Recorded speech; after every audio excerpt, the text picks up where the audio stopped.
Live TV, सच सबसे आगे।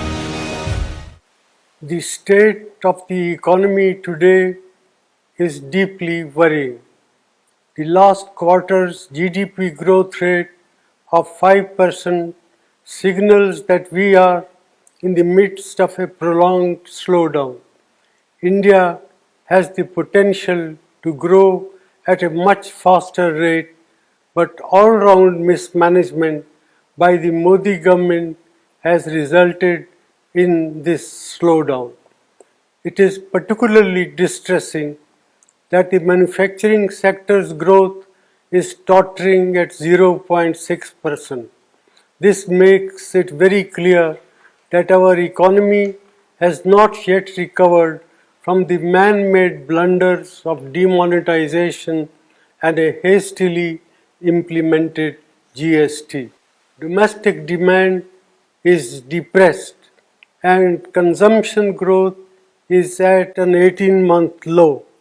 Nominal GDP growth is at 15 years low.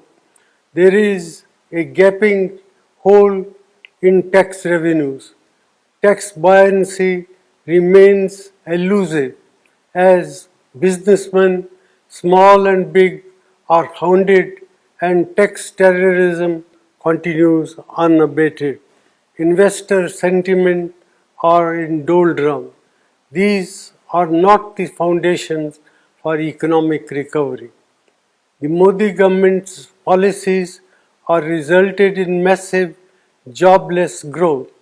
More than 3.5 lakh jobs have been lost in the automobile sector alone. There will similarly be large-scale job losses in the informal sector, hurting our most vulnerable workers.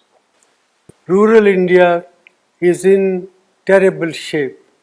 Our farmers are not receiving adequate prices and rural incomes have declined.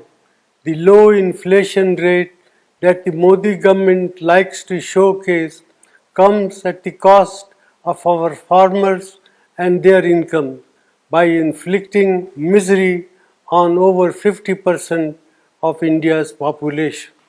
Institutions are under attack and their autonomy is being eroded.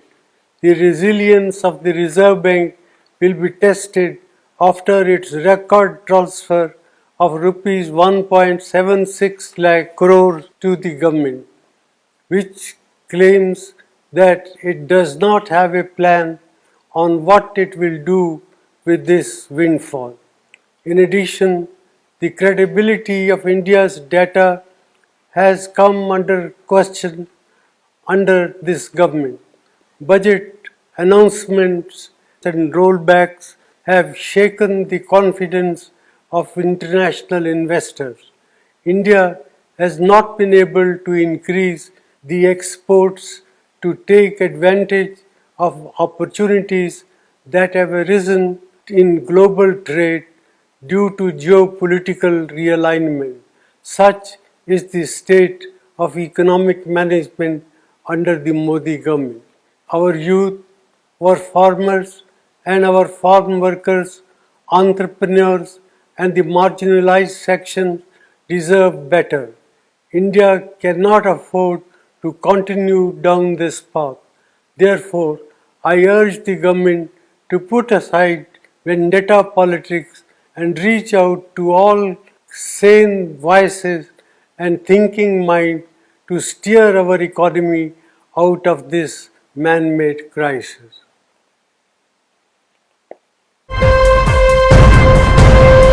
Live TV, सच सबसे आगे।